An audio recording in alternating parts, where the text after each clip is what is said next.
I heard the chandelier before I heard her voice, this soft trembling ring above the table right as my mother leaned in and said, "We're only inviting you out of pity, so don't stay long." Forks paused. My sister smirked. My brother kept swirling his scotch like the words were meant for someone else. I felt the heat rise in my cheeks, but my hand stayed steady as I lifted my glass. I smiled, took one small sip, and stood. No one stopped me. No one even looked up. But 2 weeks later, every single one of them would. Before I continue, I just need to know there's someone out there who's heard words like these before. If you have, then follow me into the rest, because it didn't end the way they expected. Hello, I'm Lotus in the story above. When I was a kid, the cabin at Lake Marlowe was the only place where I felt solid, not see-through. My grandfather would take me out to the dock before sunrise, the lake a sheet of silver waiting for the day to begin. He'd place a fishing rod in my hands, steady and warm, while the air smelled like wet pine. At night we sat by the fire, my fingers sticky with burnt marshmallows, the cedar chest beside us, holding the deed he always called ours. One day he told me, "This will be yours to protect." I held on to those words like a promise.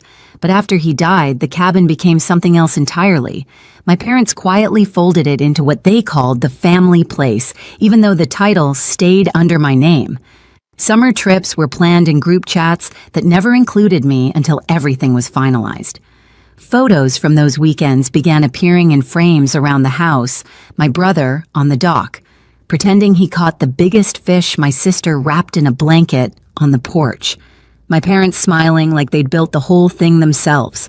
I wasn't in a single picture. I learned early that attention in my family wasn't shared. It was assigned. My brother was the shining example. My sister was the one everyone adored, and I was the utility player, the extra pair of hands. When I made honor roll, no one came to the ceremony. When I worked 2 jobs to cover community college, my mother used me as a cautionary tale. Make better choices than Lotus. It was never loud, never cruel, just a slow, steady drafting of my role. The night they forgot to set a place for me at dinner. The birthday, when only my grandfather remembered. The day a teacher called to say I'd won a scholarship and my parents replied, "We didn't know she applied." There was one summer when I tried to speak up. They were planning yet another weekend at the cabin, and I said quietly, "I'd like to come too." My mother didn't even look up from her notes. "All the rooms are taken," she said. "Maybe next year." My brother snorted. My sister kept scrolling. I stood there holding a bag of groceries, snacks they'd asked me to pick up, the lanterns someone said we needed. No one noticed when I set the bag down and walked out. Looking back, I think that was the day I understood the silence they expected from me, and I learned how to survive inside it. 2 nights after the party, my phone lit up on the kitchen counter while I was rinsing a mug. The screen flashed with the family group chat photos, plans, long threads of messages I hadn't opened in months. I wiped my hands on a towel and looked at the preview. They were planning the annual summer trip to the cabin. My brother sent a picture of a new outdoor grill he wanted to bring. My sister suggested matching family shirts for the porch photos. My mother typed paragraphs about guest rooms, groceries, and seating arrangements. My name wasn't mentioned once, not as a guest, not even as a footnote. It was like watching a play where I had been written out of the cast, but somehow left in the credits for legal reasons. I tapped the screen, scrolling quietly. All the bedrooms are taken. Lotus doesn't really come anyway. We'll use her key if she forgets to drop it off. Her key. As if she owned the place. As if I didn't. A small envelope icon appeared at the top of the screen. Another bank email, the kind I usually ignored. I opened it on instinct. It was a reminder about a joint account I didn't remember agreeing to. My name appeared right beside my mother's, highlighted in bold. At the bottom, there was a note about property tax auto payments linked to my profile. Payments for the cabin. Payments I didn't authorize. I stared at the screen, the kitchen suddenly too quiet. The refrigerator hummed. A car passed outside. My breath felt heavy in my chest, like the air had thickened. I wasn't just overlooked. I wasn't just the extra guest. I was a name they used when paperwork required someone responsible.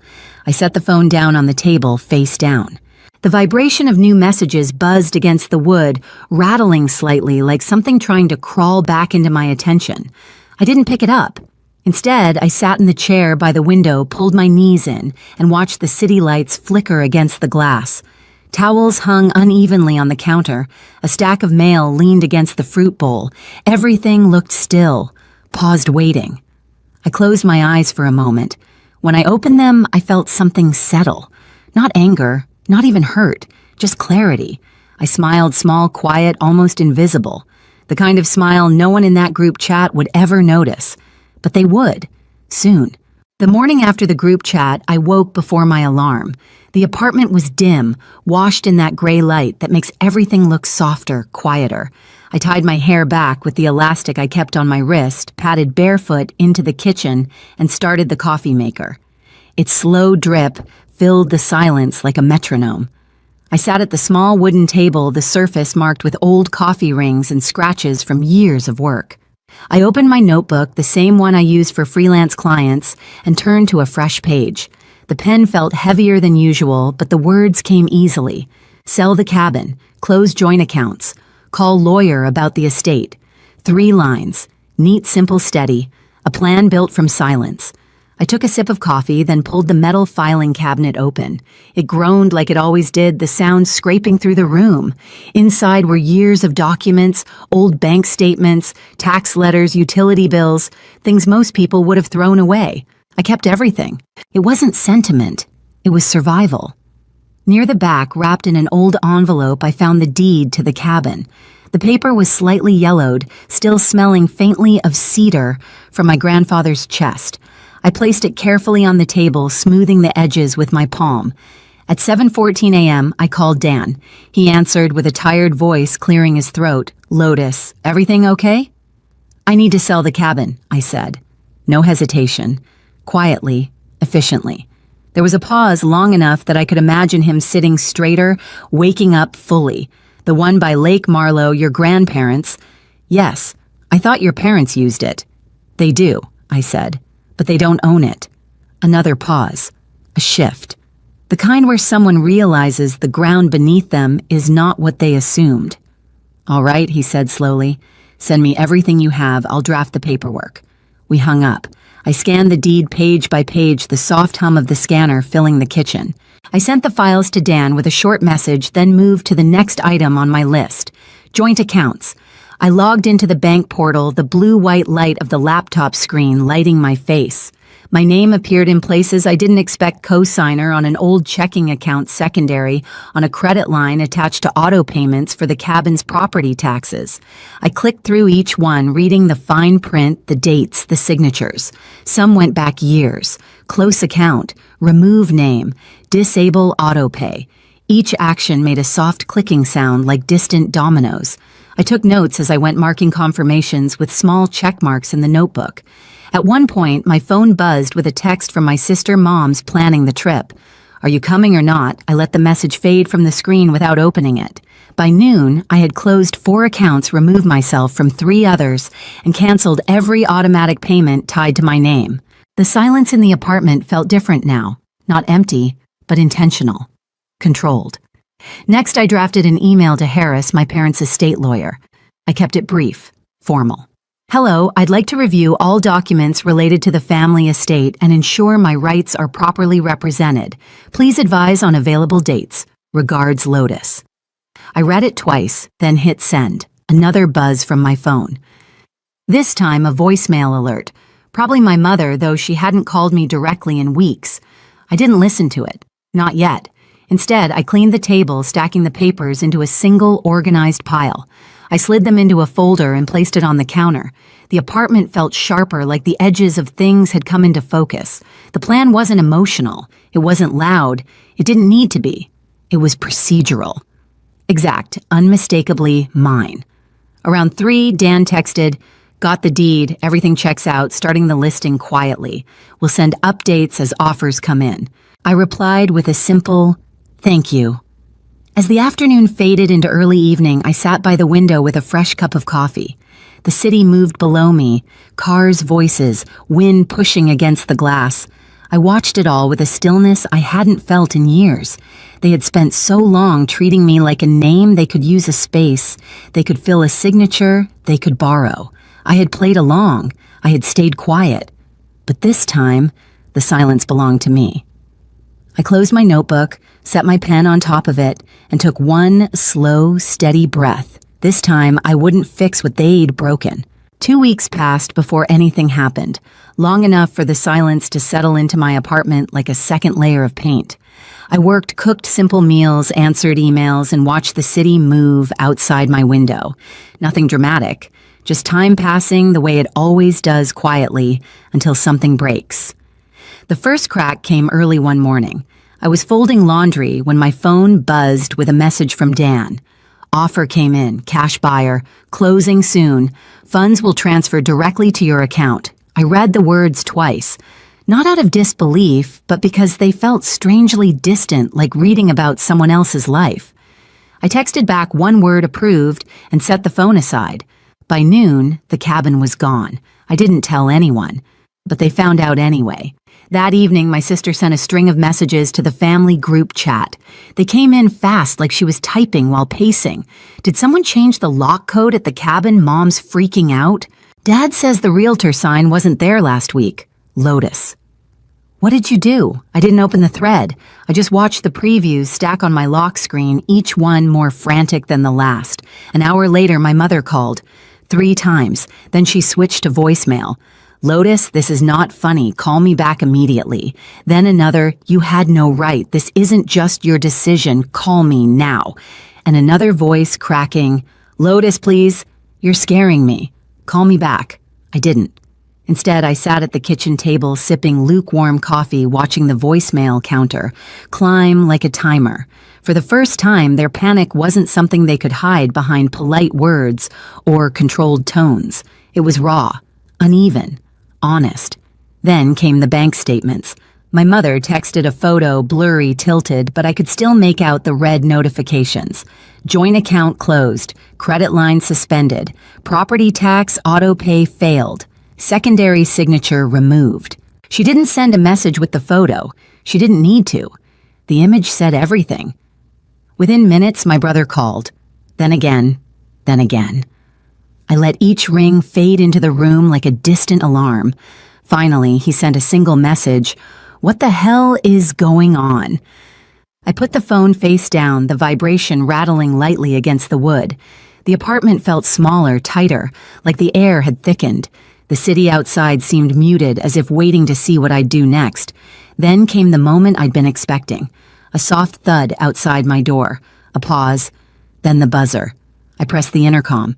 It's Dad. Open up. His voice carried none of the command I grew up with. It sounded strained, something between anger and uncertainty. I buzzed him in and stepped back, leaning against the counter, arms crossed. The door opened hard, hitting the stop with a sharp click. My father stood there, breath heavy, face flushed. He looked around the apartment, slowly taking in the mismatched furniture, the tiny kitchen, the papers stacked neatly on the table. Is it true? He asked. Did you sell the cabin? I kept my voice even. Yes. You closed the accounts, removed your name from everything. Yes. His jaw tightened. Do you understand what you've done? I nodded once. Completely. He exhaled long and shaky, like someone realizing a door had been shut from the other side. All right, he said quietly. You've made your point. I straightened. No, I haven't. Not yet. He looked at me, then really looked. And in that moment, the balance shifted. Not loudly, not dramatically, just a quiet, undeniable tilt. A small envelope sat on the counter beside me. Dan's letter. I slid it toward him. A lawyer's letter is on its way, I said. You should read it. His expression didn't break, but something in his posture folded like a structure losing a support beam. He didn't argue. He didn't shout. He just turned, opened the door, and walked out. And for the first time in years, the silence he left behind felt like mine. The morning after my father left the apartment felt unusually bright. Sunlight slipped through the thin curtains in quiet slanted lines, landing on the table where the last of the paperwork still sat in a neat stack. The room was still except for the low hum of the refrigerator and the soft drip of the coffee maker finishing its cycle. I moved slowly, almost carefully, as if the air had a new weight to it. I poured coffee into my chipped mug, wrapped both hands around it, and stood by the window. The city moved below, cars merging, people crossing streets, a dog tugging its owner toward the park. Ordinary things, Steady things, things that didn't need my permission or my presence. My phone buzzed on the counter. A message preview appeared. Mom wants to apologize. Can we talk another? We didn't know things were this bad. Please answer. I didn't touch the phone. I let the screen dim on its own, the apartment returning to its soft quiet. I sat at the table, tracing the rim of my mug with one finger. The folder of documents was closed now, the deed to the cabin no longer mine, the accounts detached from my name, the legal letter already moving through the system. These things weren't symbols anymore. They were decisions, finished ones. For the first time in a long while, I didn't feel suspended between obligation and resentment. I felt grounded, like someone standing on their own porch after a storm, hearing the world breathe again. A flicker of memory came back, the cabin at dusk, the lake turning copper as the sun dropped behind the trees. My grandfather's voice, low and steady, telling me to protect what was mine. I'd tried to honor that for years. In the end, protecting it didn't mean holding on to it. It meant releasing the place where I'd once belonged, but no longer did. I closed my eyes for a moment and inhaled slowly. The air smelled like coffee, old wood, and morning light warming the floor. When I opened my eyes again, everything felt clear, not lighter, not heavier, just honest. The silence in the room wasn't the kind they forced on me. It was the kind I chose. I didn't cut them off. I just stopped signing my name under their chaos. Some endings don't slam shut, they settle. Like dust after a long breath, like a door easing closed on its own. And if you've ever reclaimed your quiet even once, you know the sound it makes. It isn't loud, it isn't angry, it's the soft click of a life finally belonging to you. If you've lived through something like this, let your voice be heard. Share what stayed silent the longest. Your story might be the reminder someone else needs to choose themselves.